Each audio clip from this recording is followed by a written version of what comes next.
when you've signed up to a ceasefire and you don't adhere to it? What kind of credibility do you have with any of your people? Kerry launches a ferocious attack on the Russians over Syria.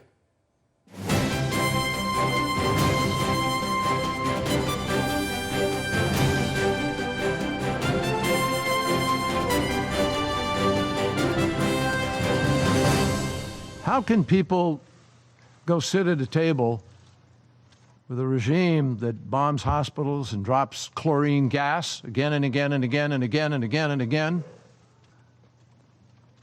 You're supposed to sit there and have happy talk in Geneva?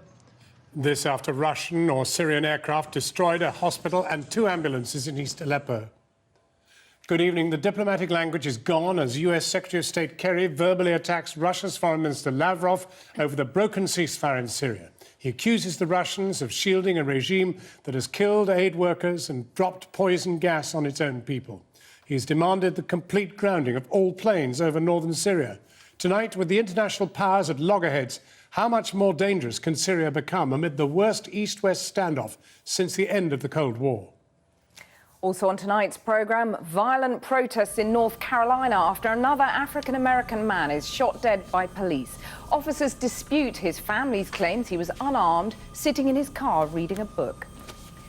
The not-so-caring sharing economy. The home-letting website Airbnb is accused of allowing council tenants to play havoc with the rental market, to the detriment of hundreds of thousands on the waiting list. And it's all over bar the shouting. Voting has closed in Labour's leadership election, with both candidates appealing for the party to come together. But how? Plus, we talk to the German director of the award-winning Victoria and Albert Museum in London about his decision to leave his post and the United Kingdom over Brexit. It's always difficult to talk about history repeating itself, but if we talk about awareness on not being aware of what's going on, I mean, the late 20s have a lot of similarities. It was an angry, damning and coruscating speech. US Secretary of State John Kerry, addressing the UN Security Council this afternoon, said the international community had reached a moment of truth. He claimed the country's future was hanging by a thread, and yet efforts so far to get Syrian parties to negotiate have been woefully inadequate.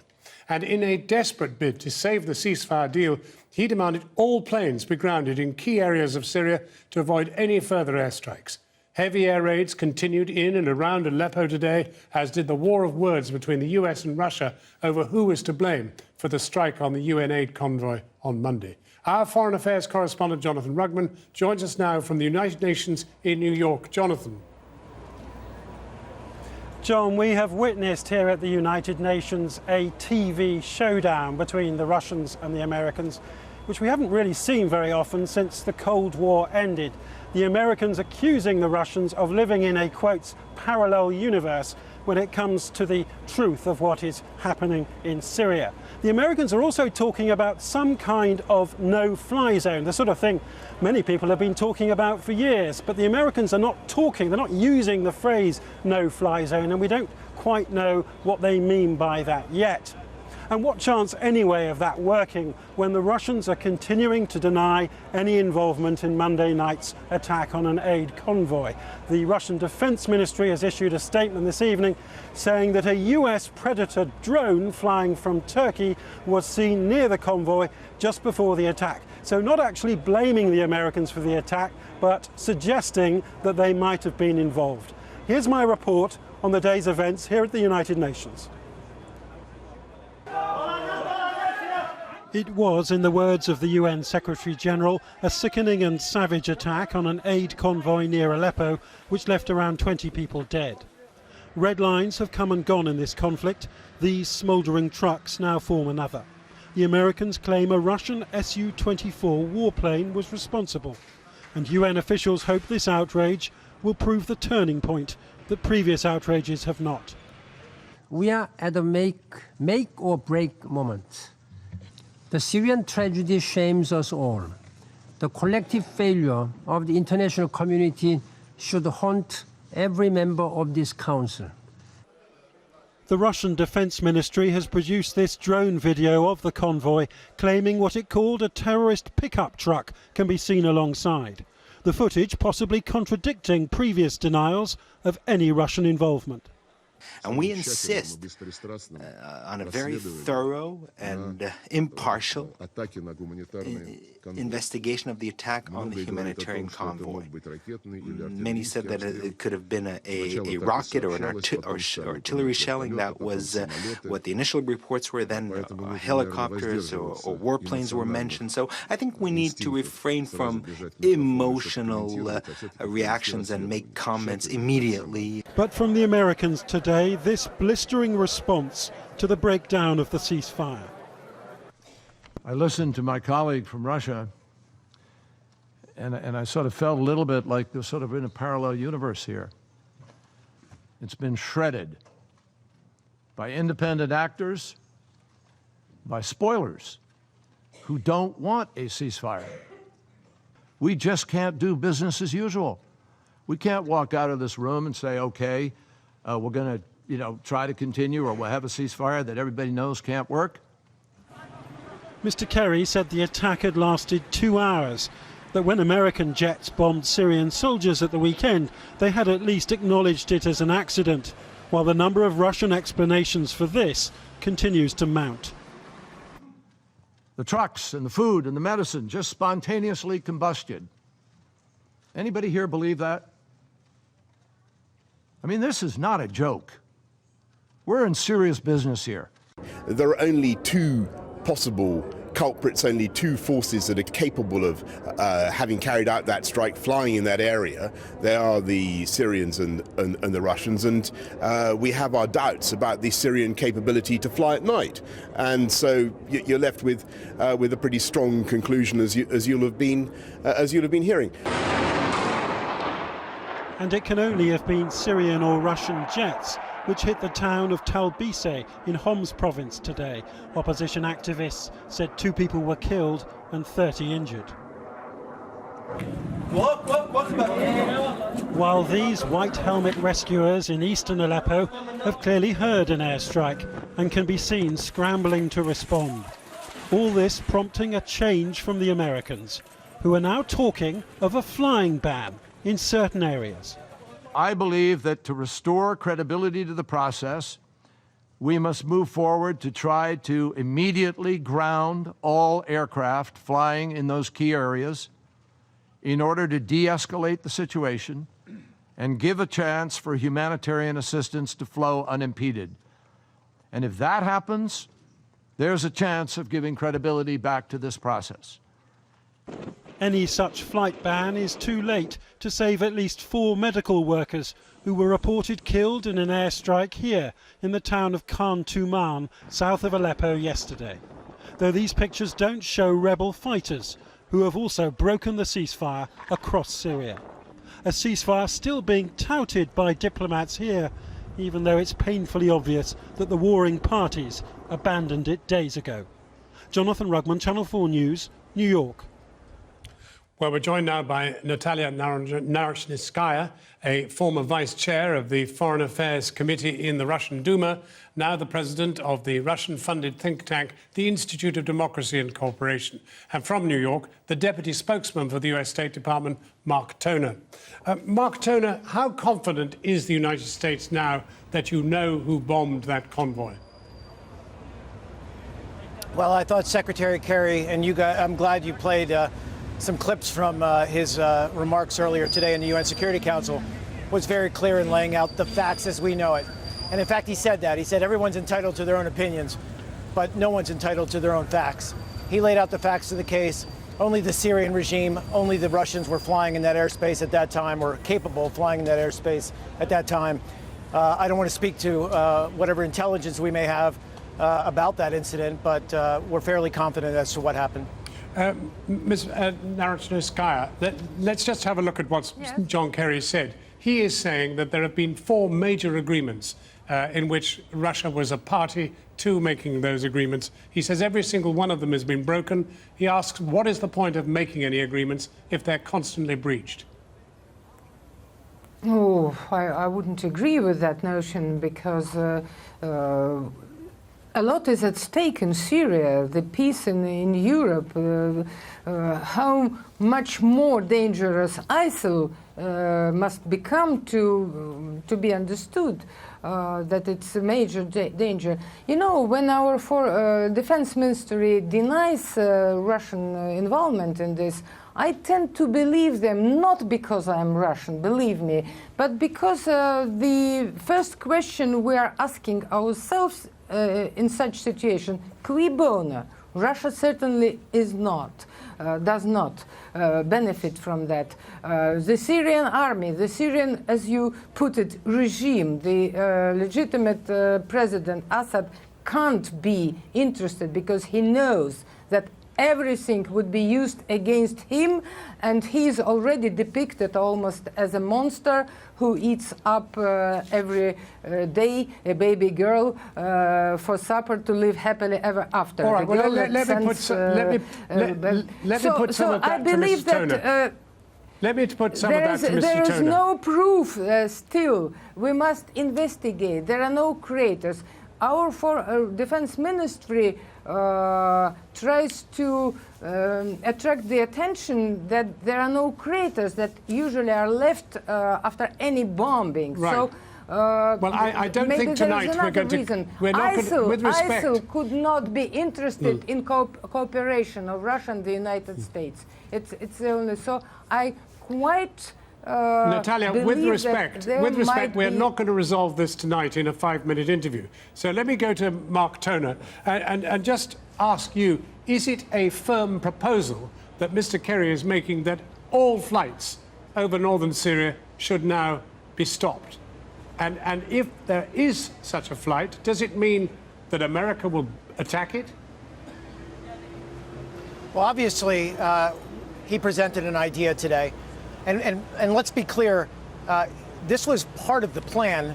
Had we gotten to the 7 days of reduced violence, we would have been able to implement this joint coordination center with Russia, and the regime would have been basically grounded within that designated area. But we're not there.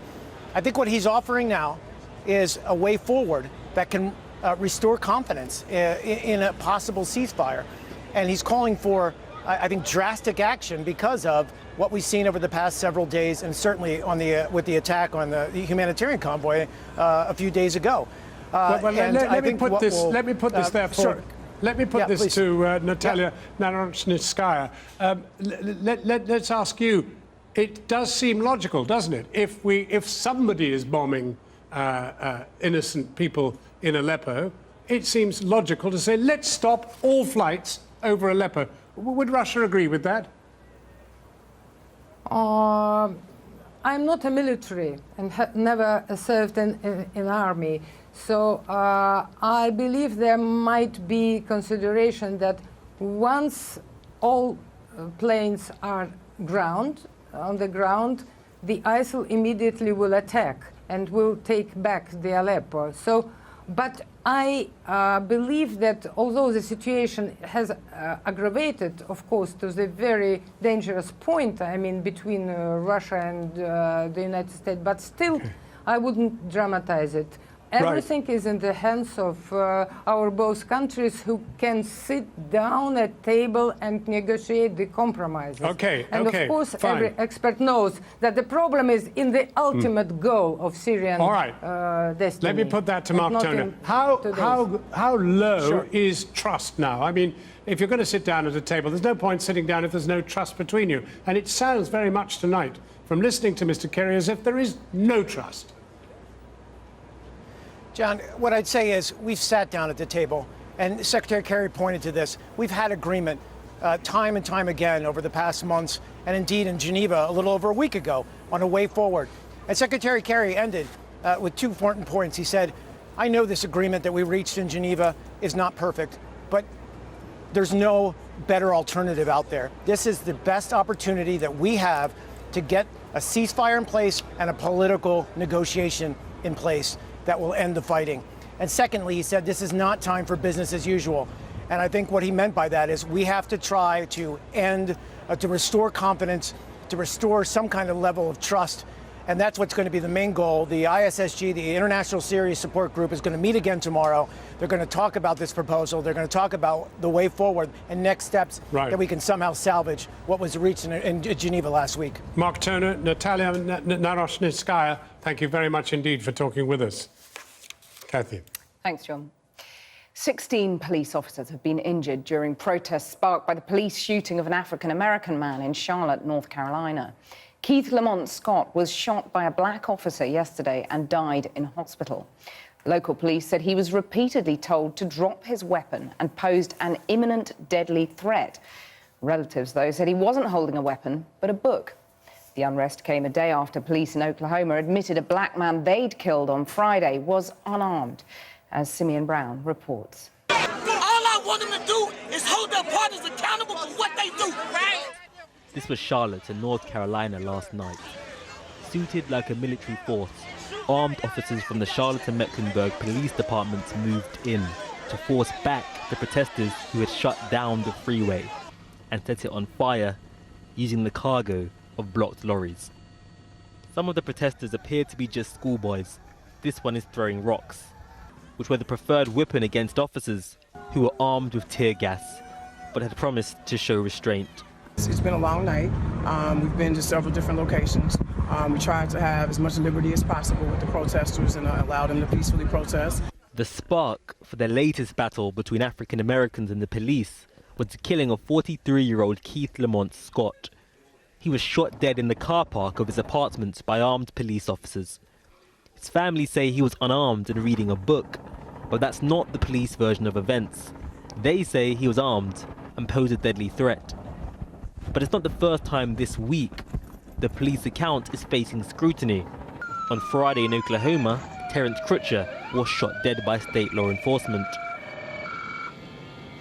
They said Mr. Crutcher failed to comply with the orders of officers, but their story has been questioned since the emergence of dashcam footage showing Mr. Crutcher with his hands on his head shortly before being shot. Following commands. Back in North Carolina, community leaders have now called for economic disruption. But what we're standing up for now is our black manhood and our black people who are being gunned down in the street, and we don't get no justice. So what I'm calling for and what we're calling for is an economic boycott of the whole city of Charlotte. Since black lives do not matter for this city, then our black dollar shouldn't matter. They believe economics can spur change, but that may be outweighed by the political impact of pictures like these on just who becomes the next president of the United States. The Republican candidate has been touring the state here. According to polling, it's neck and neck, but there's a familiar dividing line. Hillary Clinton has the support of 98% of black voters here, whilst Trump has 2/3 of the whites vote. In a campaign already marred by conflict, these scenes are another snap of the divided state of America. Simeon Brown reporting. Well, now, when does your home become a guest house? It's a question councils in central London are increasingly wanting answers to. They fear the spectacular growth of the short-term home letting website Airbnb is radically changing the housing market. And one council leader told Channel 4 News of the growing danger that some tenants were using the site to fraudulently sublet their property. Our business correspondent, Helia Ebrahimi, has this report. This is the glossy world of Airbnb. Tourists are promised a London flat where they can live like a local. But for real Londoners, there can be a different reality. Many face a harsh housing market with 8,000 homeless and more than 260,000 people desperate to gain a council house. At the heart of the problem is a new phenomena that shows the dark side of the sharing economy, a jump in housing fraud and an American company that refuses to play ball. Councils say this surge in tenancy fraud could be tackled if Airbnb were more flexible. We've learnt about one property in Camden being subsidised by the taxpayer that's rented out for £120 a week. The tenant also gets housing benefit, leaving them with a weekly bill of just £7. But take a look at what they make on Airbnb. £400 a week. That means over the course of a year, the state stands to lose more than £20,000 from just one property.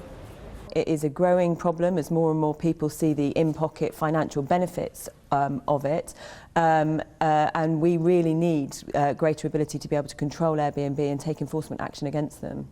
For Sarah Hayward, the dangers are profound. Our council housing is in very, very high demand. We have thousands of families on our waiting list who are in real need of more suitable housing. They're overcrowded, they're homeless, they're in temporary accommodation, and if people are committing fraud, they are removing those houses from families, in some cases in really desperate straits, in really desperate need of a proper home.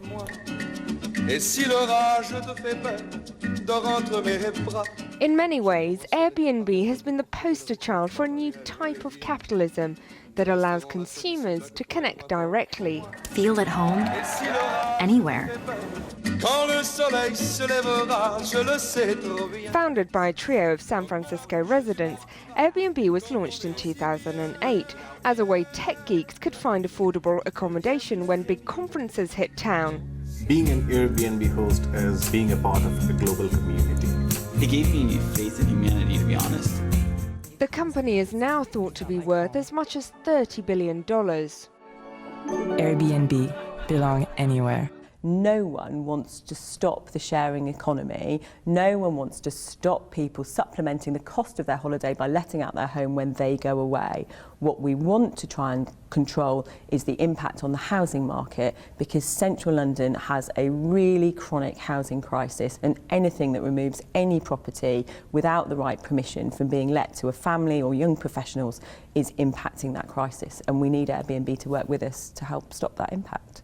Airbnb say they comply fully with the law and in a statement remind hosts to follow the rules. They say, rather than removing housing stock, home sharing puts money in the pockets of regular Londoners and helps them afford living costs in one of the world's most expensive cities. But Stephanie Toghill says house sharing sites like Airbnb make it all too easy for tenants to commit fraud. All of our work is reactive. It comes to us via neighbour nuisance referrals quite often as well, because we get reports of like rubbish being left out when it shouldn't be, because the holiday makers don't necessarily know when the rubbish is meant to go out. Yeah.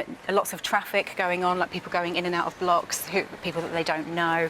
We also find out through the emergency services, like their plumbing, like the emergency plumber got a call out. So the holiday makers weren't expecting them. And then what happens? Someone from your team actually has to go round? Yeah, someone from my team will go and knock on the door. We'll see who's actually in the property. I mean, at this one, we discovered there was an Australian family in the property for this one. In others, we've discovered, I think there was one where there was a couple from Germany, and then the second time we visited, there was another couple from America in the property. Short of literally sending my team out and doing door knocking on every single door around this area, because we know this is a hotspot for Airbnb properties, it would be pretty much impossible. Airbnb may be one of the leading pioneers of the sharing economy, but from New York to Berlin, it's now facing a backlash from authorities. In London, where 20,000 properties are listed, most councils have started to vocalise concerns. They believe the company is growing at such a pace that their actions have a fundamental impact on our housing market, on social homes, and where we can afford to live. Helia Ebrahimi reporting there. Now, despite all the warnings, the EU referendum has made little impact on the UK economy so far, according to the Office for National Statistics. And the OECD revised up its growth forecast slightly, echoing the apparently positive news. Well, we're joined now again by Helia Ebrahimi. Helia, this is yet more evidence, isn't it, that Project Fear has not yet materialised? Or indeed that economic forecasting is as changeable as the weather. And it seems that Brexit has really exaggerated that. What the OECD have done today is row back on their dire warnings in June about growth this year. And they're an international, well-respected economic think tank, so what they say counts. And also today we had the ONS right here at home saying that so far the economic impact has been negligible, especially when it comes to consumer confidence. The one caveat to note is that when it comes to the OECD, they might have upgraded this year's growth, but for next year, they still downgraded it, echoing that idea that the hit from Brexit might not be felt now, but it might be felt later. And the final thing is that they said today, well, they called on the Chancellor essentially to increase public spending in the autumn statement. That's quite interesting because previously they've been great supporters of the government's austerity programme. Helia, thanks very much. And staying broadly with Brexit, earlier I spoke to the former Greek finance minister, Yanis Varoufakis, who, of course, has an insider's knowledge of how negotiations within the EU actually work. I asked him what advice he'd give the UK government in its Brexit negotiations. Try very hard to actually have negotiations. The problem with Europe, with the European Union, and the way in which they frame these discussions is they avoid to negotiate. My greatest pain was that there were no negotiations. I was trying to negotiate, and they always found an excuse to talk about something different and never to actually get down to the business of striking an agreement. And that when they do begin, they begin properly, with give and take, with compromises on both sides, and within a framework that makes it possible to produce a mutually advantageous agreement. When you talk about compromise and give and take, and how realistic is that, knowing the EU as you do? The European Union is in dire straits. The European Union is disintegrating in every sense of the word, in terms of its banking so-called union, in terms of its public debt, in terms of its economy, its politics, its humanity, even, if you think of it in terms of the refugee crisis. So it would be detrimental to the interests of Europe not to negotiate with Britain. That does not mean that the European Union will negotiate with Britain. The European Union is not renowned for doing what is in the interests of Europe. Well, also, it sometimes felt, and still feels with the EU's dealings with Greece, that they wanted to punish, the institution wanted to punish Greece. The same also you can see potentially happening with the UK, can't you? Do you worry about that? There's no doubt that there is a mindset which harks back to 19th century gunboat diplomacy in Brussels. The advantage that Britain has is that it is much larger and systemically important for the rest of the European economies. This is something can play hardball? Oh, absolutely. And I think that London should play hardball. I wish that you had voted to remain and play hardball with the rest of us against Brussels and the bureaucracy in a different context. But now, given Brexit, you have to play hardball from without, but always with a view to striking a mutually advantageous agreement. We should not try to tear Europe apart. How bad do you think Brexit will be for Britain? There's no doubt that the European Union was badly constructed, and it suffers a long catalogue of demerits. But the disintegration of the European Union is going to be costly for all of us. It's one thing not to have created it. It's quite another to dismantle it. But think about it. Think of the great paradox that Britain is now facing. You voted to get out. But instead of dedicating all your resources as a nation to becoming extroverted and to be looking to the rest of the world, to strike trade deals, to become again ruler of the waves, so to speak, you're going to have to spend the next 10 years in intense negotiations with Brussels, dedicating all your resources within Brussels and the European Union. This is a great paradox, isn't it? We are living through deflationary times. This kind of pessimism that will grow out of the teething troubles of any agreement that is struck is going to add to those deflationary times. And deflation, you know, politically speaking and ethically speaking, breeds monsters. Think 1930s. You've talked about the disintegration of the EU. You've talked about that with a sort of certainty that it's already happening. Do you think, then, that Brexit makes Grexit much more likely? Grexit has always featured in my mind as the least likely outcome. The most likely outcome is a repetition of what happened in the Soviet Union. The Soviet Union, just like the European Union, was an unsustainable economic entity. The European Union can be fixed.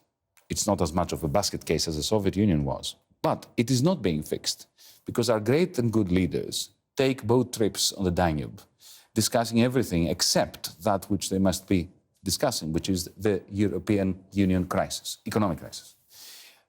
And when you try to keep together an economic entity which is problematic through political willpower and authoritarianism, like in the case of Greece, what happens is you delay the disintegration, but when the disintegration begins, it is very quick and it is extremely painful. And so everyone is going to suffer from that, even those who've exited, like Britain. Yanis Varoufakis, thank you very much for joining us. Thank you. Now, for nearly 3 months, Jeremy Corbyn has been touring the country to convince Labour members he should remain as their leader. Today, voting closed in that contest, with Mr Corbyn and his allies supremely confident of victory. In the meantime, though, there have been rows going on within Labour's ruling body, its National Executive Committee. So let's go to our political correspondent, Michael Crick, who's in Westminster now. Michael, give us the lowdown. Well, one of the rows you mention is who should choose the shadow cabinet. Should it be the leader, as happens now, or should it be Labour MPs? The old system, which Labour MPs this summer voted to return to. Now, Jeremy Corbyn seems rather reluctant to give up his powers in this matter, which is slightly surprising, given a clip that we found in the ITN archive. This is what a younger Jeremy Corbyn thought on the issue 20 years ago.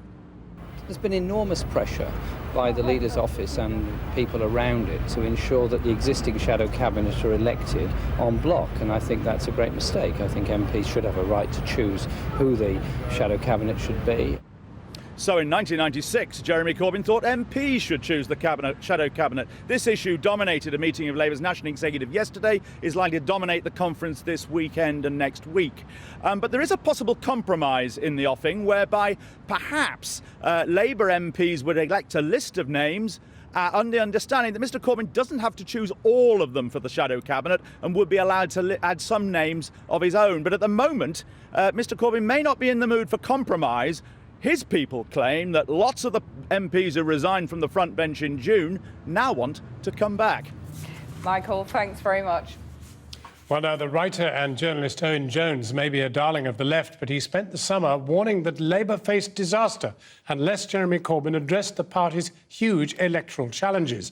But who did he vote for in the leadership contest?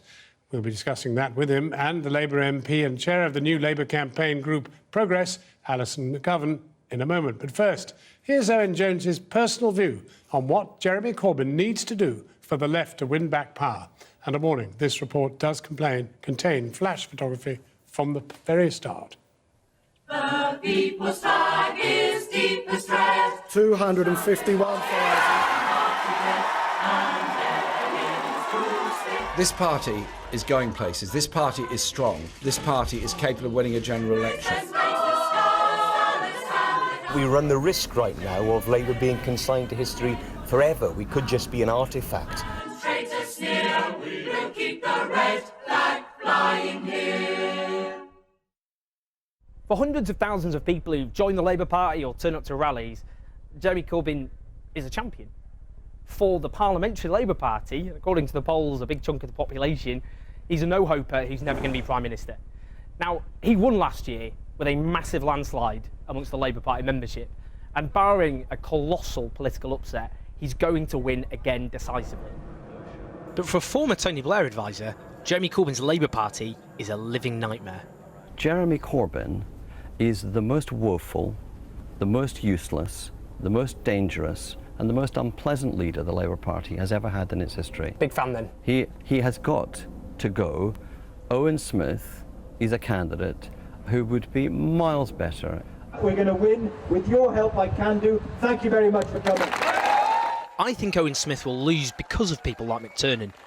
Whatever concerns members have about Corbyn, they fear the likes of McTernan will take over the party, go back to the past, and drive the left out forever.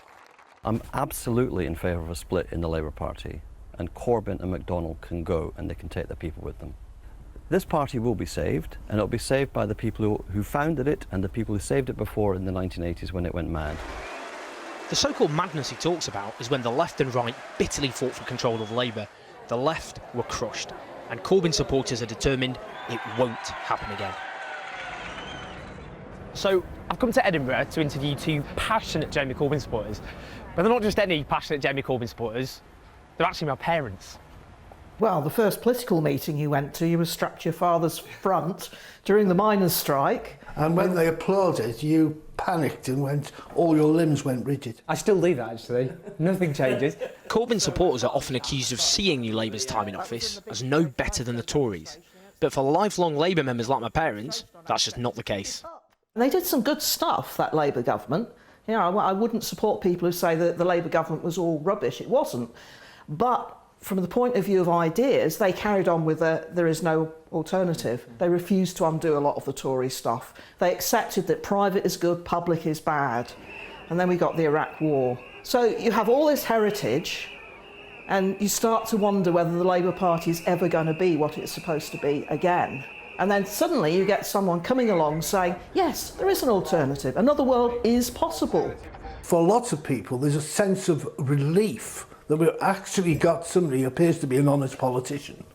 He seems to be what it is on the tin. If I ended up not voting for Jeremy Corbyn, would you be deeply disappointed?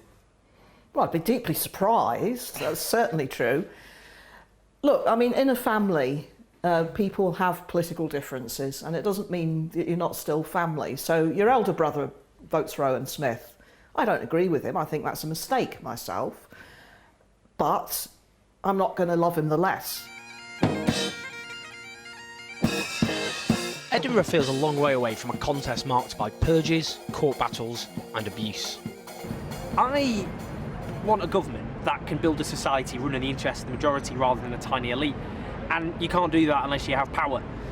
And unless we address those issues, unless we address those challenges, we're never going to win. Firstly, winning back the confidence of MPs. 80% of them voted no confidence in him. Some don't like his politics, others just worry he can't win an election. So we've got to build bridges. MPs have to accept the democratic verdict of the members. No more talk of mandatory reselections. Stuff like that just fuels an angry civil war which is tearing the party to bits. Older people. We live in an ageing society, and older people increasingly voted Conservative, and these are the people who actually come out and vote in general elections. So that means talking about things like social care, pensioner poverty, loneliness and isolation amongst some older people. You need a clear media strategy. You can't win elections on Twitter. Back in London, Lisa Nandy, who's on the soft left of the Labour Party and who's backing Owen Smith, is frustrated by the acrimony of the party's internal battle and has no intention of rejoining the shadow cabinet. The Owen campaign has been really compelling to be part of because it feels like a very open, tolerant, decent place to be. It feels like people respect one another. And the Labour Party has always gone out and fought for a kinder, more decent, fairer society. In the last few months, what we've seen with the level of anger and abuse and intimidation that's happened through the leadership contest is that if we can't even live those values in practice, then we'll never convince the public that we can stand for them in the country. Clive Lewis has been tipped as a possible successor to Jeremy Corbyn, but he stayed loyal to his embattled leader in this contest.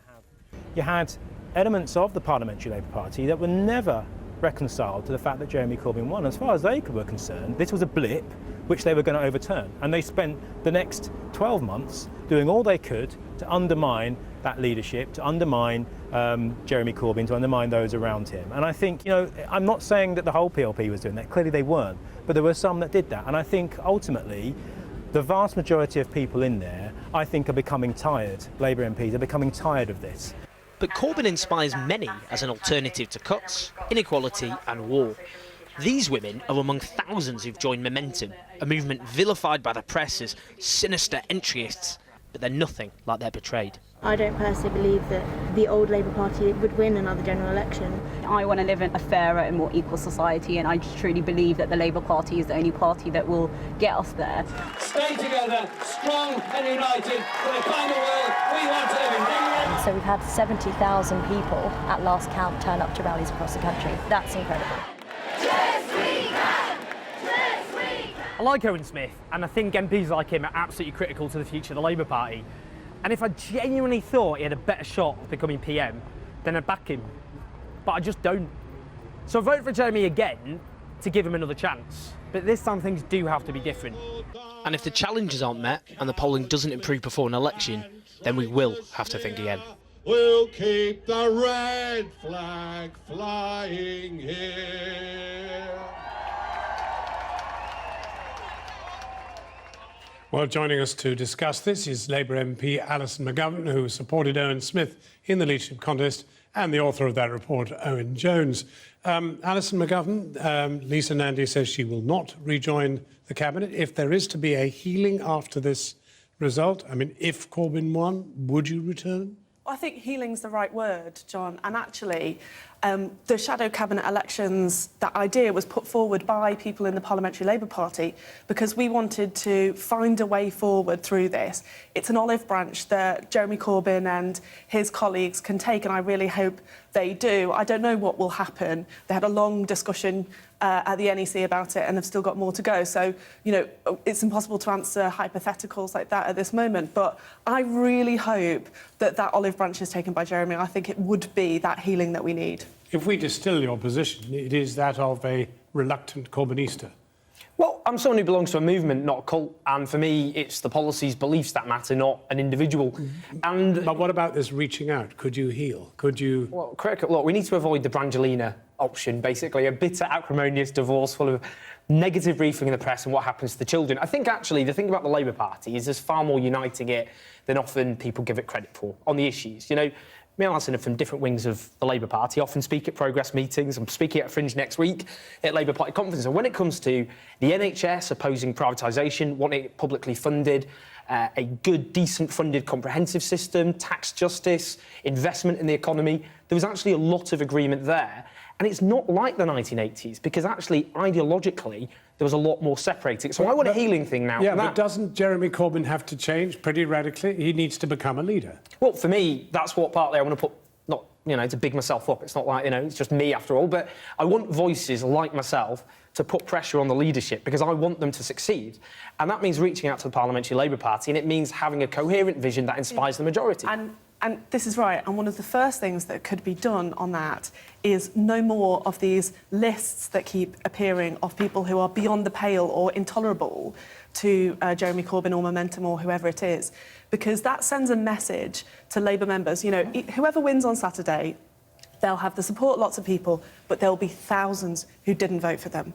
And those kind of lists basically send an instruction to target certain people in the Labour Party. That has got to stop. That is spooky, isn't it? I agree that list last week was completely unacceptable, and there needs to just be a new approach, which means, you know, there's a lot of anger on all sides, and I can understand the anger on both sides, just empathising. It's a very fraught situation, and I actually think if we have voices on both sides, rather than the war party, you heard John McTernan there, I don't think that's helpful to his particular faction.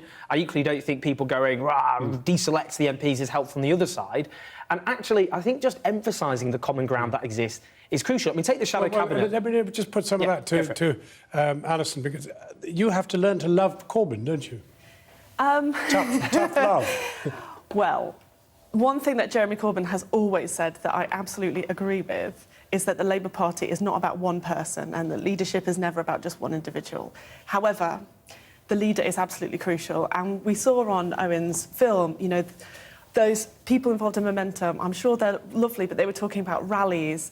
And the reality is that doing rallies to people who already agree with you is just like 20 or 30% of the job. The leader's got to do much more than that. But you're talking about what's going on that side. What about what's going on your side, which is you've got 80% of MPs against Mr Corbyn. Now, if he wins a popular election, can they learn to love him? Right. Well, that's exactly why we came together and put forward the idea of elected shadow cabinet, because the Labour Party, John, has always been a coming together of different groups in our history, as John McTernan said. Am I hearing a no buried in there somewhere?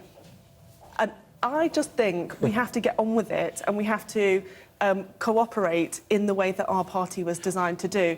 It takes leadership from the top, and it will take all of us to do our bit. But we need people to change their attitude. On the shadow Will it happen? Well, it must happen. Question. It just must happen, and that means give and take on all sides. I mean, I do think MPs have to accept, if Jeremy Corbyn wins, very likely that's the verdict, the democratic decision, the membership. But on things like shadow cabinet, why not have half elected? Otherwise, if it's entirely elected, it will just be hemmed in, surrounded by people. We'll have to leave that in the air as a rhetorical question. Let's see who rises to it. Owen Jones and Alison McGovern, thank you both very warmly for coming in. Cathy. Thanks, John. Now, Donald Trump is so reviled by some in the Republican establishment that the party's former president, George Bush Sr., has reportedly said he'll vote for Hillary Clinton. If confirmed, however, that may be cold comfort for Mrs. Clinton, who's fighting a trust deficit as well as perceptions of cronyism over the Clinton Foundation, which manages millions in charitable donations from both private and foreign government interests. As the Clinton Global Initiative holds its final annual meeting today, our Washington correspondent Kylie Morris reports on the allegations of conflicts of interest that risk damaging the Clinton brand. We are blessed to have leaders from all over the world here. With a yearly budget of more than $250 million, the Clinton brand is a major force. Projects like the Global Initiative, a kind of Davos for do-gooders, brought together NGOs with princes, statesmen and celebrities, and it worked. In the health sector alone, the Clinton Foundation delivers maternal care to more than 110 million mothers and babies. But at issue in this sharp-elbowed election is whether when Hillary Clinton was Secretary of State, she gave special treatment to friends of the foundation. New emails showing access donors got to Hillary Clinton's top aides. Yeah, people gave a ton of money to the Clinton Foundation, getting meetings with the sitting Secretary of State. That's not good. A torrent of emails circulated by a right-wing lobby group points up the close relationship between her Chief of Staff, Huma Abedin, and Foundation Executive Doug Band. When Bahrain's Crown Prince couldn't get an appointment through official channels, the foundation took up his case. Crown Prince of Bahrain in tomorrow, asking to see her. Good friend of ours. 2 days later, the meeting is arranged. Offering Crown Prince 10 tomorrow. In another exchange, a donor from Lebanon is put in touch with a former U.S. ambassador. As you know, he's key guy there and to us, and is loved in Lebanon. Very important. I'll talk to Jeff. There's no suggestion that those who are the subjects of the emails have done anything wrong, and the Clinton campaign has repeatedly refused any suggestion of a conflict of interest. But that hasn't stopped criticism. Do I have a problem when a sitting Secretary of State and a foundation run by her husband collects many millions of dollars from foreign governments? Yeah, do I have a problem with that? Yeah, I do. It sets up potential perception problems. There's no direct evidence that Access changed policy, but the concerns date back even to her confirmation hearing in 2009. I will certainly do everything in my power to make sure that the good work of the foundation continues without there being any untoward effects on me and my service. She agreed to the president's demands for absolute transparency, but the foundation failed to declare when the UK tripled and Australia doubled its donations to their good works. Now, just weeks from the presidential election, the foundation is still explaining. There's no question there were phone calls made to get appointments for people, but people in public life are used to making courtesy appointments, so I don't find it unusual. I think we do have to be careful. We have to be careful that it's not linked to policy decisions. There's no proof that anything wrong was done, but that doesn't get conveyed by the headlines, which say, man requested meeting, appearance of a problem. Clintons have never been very sensitive to that kind of thing. They've just always said, well, if there's no fire, why all the fuss about the smoke? It's perhaps useful at this point to consider Donald Trump's much smaller charitable venture, the Trump Foundation. It's accused of being less than charitable. Indeed, New York's Attorney General wants to know why the foundation spent $12,000 on a football helmet, $20,000 on a life-size portrait of Mr. Trump, and gave $25,000 to a Florida official who days later decided not to join a lawsuit against Trump University. And today, more allegations that he used foundation funds to pay off lawsuits against his businesses. The Trump campaign says the Post has its facts wrong. It says there was not and could not be any intent or motive for the Trump Foundation to make improper payments. her case, it's sort of a question about the moral responsibility of power. And in his case, he seems to have worked out a system where he gave nothing, but it made it appear like he was giving something because he was using other people's money. Given the questions around Trump's foundation, you might wonder why there's so much suspicion of the Clintons' charitable giving. Well, and the difference for him, number one, is he didn't hold a position of public trust. He was an elected official. Number two is he won't deny it. He admits pay to play. Individuals that were strong donors and supporters of the foundation received special access to the State Department. You can consider that normal, and in some countries it might be, but it is not expected to be normal in the United States. I don't think she's done anything outright corrupt, but she and Bill both have had a way throughout their careers of handing their political opponents clubs with which to hit them. The Clintons are now working to separate themselves from their charities, but time is running out to change voters' perceptions. Kylie Morris, Channel 4 News, Washington. After the break, the German director of the V&A tells us why he had to step down from the museum once Britain voted Brexit.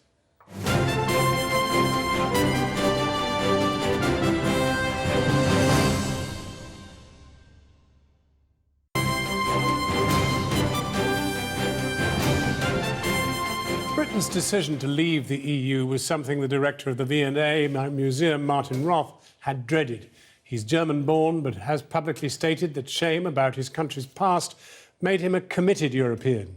So when Brexit came, Mr. Roth said it felt like a personal defeat, and it's led him to resign from the world-renowned Art and Design Museum and return to Germany. Well, earlier I caught up with him and asked him how much of a wake-up call the vote to leave the European Union had been for him. Yeah, it was probably more than a wake-up call. It was more shocking. A shocking wake-up call. If you come from abroad, if you grew up in Germany in 1955, your capital of the world is always London. If it's fashion or pop music or democracy or the parliamentarian system. And that we here in the UK started to open that debate again. Maybe Brexit is somehow a solution for the island, but it's the wrong signal for the rest of Europe and probably for the rest of the world. But what is clear about the vote here for Brexit was it was not all about Europe. A lot of it was about alienation, and they sort of thought, well, if they want us to vote for Europe, we're not going to. But this is a referendum, and if you have a referendum, you always have to live with this kind of voters who are just upset with a partner or don't like the school or whatever it is. But that's the case now. It's done. It's absolutely done. I don't think we can reverse it. Absolutely not. Do you complain of nationalism and the growth of the far right? Today? Yes. Yeah, absolutely. But I mean, it's pretty bad in Germany. Absolutely. That's one of the reasons why I think we have to do something. And that's one of the reasons why it will take the time when I'm leaving to be more engaged in politics, but not in party politics, but doing more with NGOs, being more active in Germany for the open society. But doesn't art, culture transcend politics? John, it's a very difficult question. I mean, you know, it's this. I think we can do a lot with culture and the arts. We can, if the environment is safe and good, we can enlighten people. We can, whatever, educate tolerance and solidarity. But we can't stop people being extremists. Does that mean that the director of the V&A is going to give up the art and cultural world and become political? I always thought that my job is or my responsibility is a political one. You can't run a museum like this without having a political opinion, a political moral integrity, as I said before. Think about Prince Albert and his ideas of creating this museum. This was a museum for everyone from the beginning. It has two impacts. One is a political one, the other one is more art history and education. But both together is extremely strong. Do you fear that in some way Europe is going back to the 30s? I mean, where we are, it's always difficult to talk about history repeating itself. But if we talk about awareness on not being aware of what's going on, I mean, the late 20s have a lot of similarities. A lot of the intellectuals, academic background, museums, art, just waited and hoped it will be just passing and going away. And in the end, because they were probably not risk takers or, you know, scared to lose the job or whatever, And in the end, they lost the job, and they lost even more. And we shouldn't forget that he was elected in 1933. It was not a putsch. And I don't say there are similarities around Europe. That's not what I want to say, but awareness is exactly what we need right now. Martin Roth, the director of the Victoria and Albert Museum in London. Tonight's main news, US Secretary of State John Kerry has called for all planes to be grounded in key areas of Syria to save the fragile ceasefire following an attack on an aid convoy on Monday. In a coruscating speech at the United Nations Security Council, Mr. Kerry warned the future of the country was hanging by a thread. That's all we've got time for now. That's Channel 4 News. Good evening. Good evening.